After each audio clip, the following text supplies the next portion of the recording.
કઈ રીતે કરી શકીએ કે એ જે બાળક છે એ બાળ મજૂરી કરી રહ્યો છે કે એને જબરદસ્તી કરાવી એક વખત તમારે એને પૂછવાનું કે તું ક્યાંથી આવ્યો છે. આપણે નાની એવી ઇન્ફોર્મેશન લેવાની કે તું ક્યાંથી આવ્યો છું, તાર મા બાપ કોણ છે, એને પહેલાં જાણવાનું કે એને ખબર છે કે નથી ખબર, એના મા બાપ છે કે નહીં, કે એના મા બાપ એને મજૂરી કરાવે છે. જો તમને એ થોડી ઇન્ક્વાયરી કર્યા પછી તમને એવું લાગે છે કે ના આને એવું શીખવાડવા, જે બાળકોને ઉપાડી જાય છે બીજા શહેરમાં લઈ જાય છે એ લોકોને એવી રીતે ટ્રેન કરી દેવામાં આવે છે કે ફરી પાછા ઘરે ના જઈ શકે. પણ તમને થોડું એવું લાગે છે તો તમે એ ટાઈમે ટ્રેનમાં ને એમ છો તો તમે ખાલી એક કોલ કરી દો 1098 પર.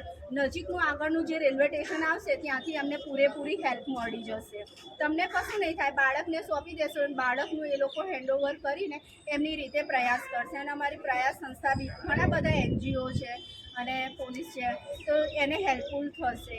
કે એક વખત તમને એવું લાગે કે ના આ એવું નથી કે એના મા બાપ સાથે રહેતો હોય, ઘણા એવા ગરીબ પરિસ્થિતિમાંથી આવતા હોય છે કે પોતાના બાળકને પણ આની અંદર ધકેલી દેતા હોય. તમને એવું લાગતું હોય કે જો એવું બી બાળક છે તો પણ તમે એક વખત NGOનો સંપર્ક કરો, જેની પરિસ્થિતિ સારી નથી અને આવી રીતે ભીખ માંગવા પર મજબૂર કરી દે છે કે ઘર ચાલે એ રીતે, તો એવા બાળકોને બી સારું ભવિષ્ય આપી શકે છે.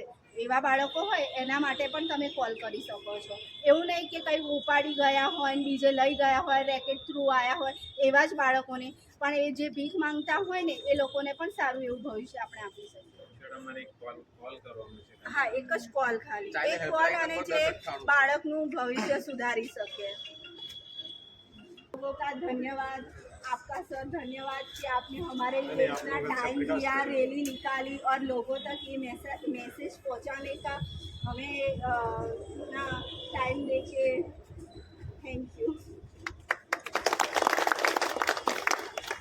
मैं संकल्प लेता हूँ या लेती हूँ कि मानव तस्करी के हर रूप का विरोध करूँगा और हर व्यक्ति की आज़ादी, गरिमा और सुरक्षा के लिए सदैव सजग रहूंगा.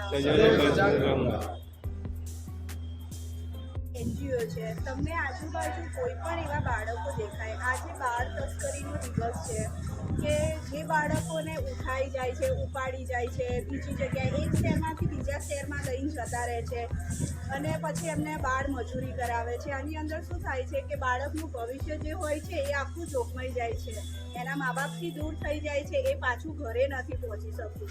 આપણે આપણી આજુબાજુ ઘણા બધા એવા જોઈએ છે કે નાના બાળકો ભીખ માંગતા હોય કે એવા, બધા એવા નહીં હોતા કે એના મા બાપ સાથે જ રહેતા હોય. પણ તમને એવું કોઈ જોવા મળે કે આ બાળક આવી રીતનું છે તો તમે નજીકનું જે પોલીસ સ્ટેશન હોય કાં તો આ જે 1098 હેલ્પલાઇન નંબર છે એના ઉપર તમે અવશ્ય એક વખત ફોન કરજો કે જેથી એ બાળકનું ભવિષ્ય બચાવી શકીએ આપણે અને એને ભણતર સુધી લઈ જઈ શકીએ. કે ના કે પછી એ એવા હાથોમાં આવી જાય કે પછી એ બીજે એને ઉપાડી જાય, એના અંગોને વેચી ખાય, એની આંખોમાં એસિડ નાખીને એવો અંધાપો બનાવીને એની જોડે બાળ મજૂરી કરાવવામાં આવે.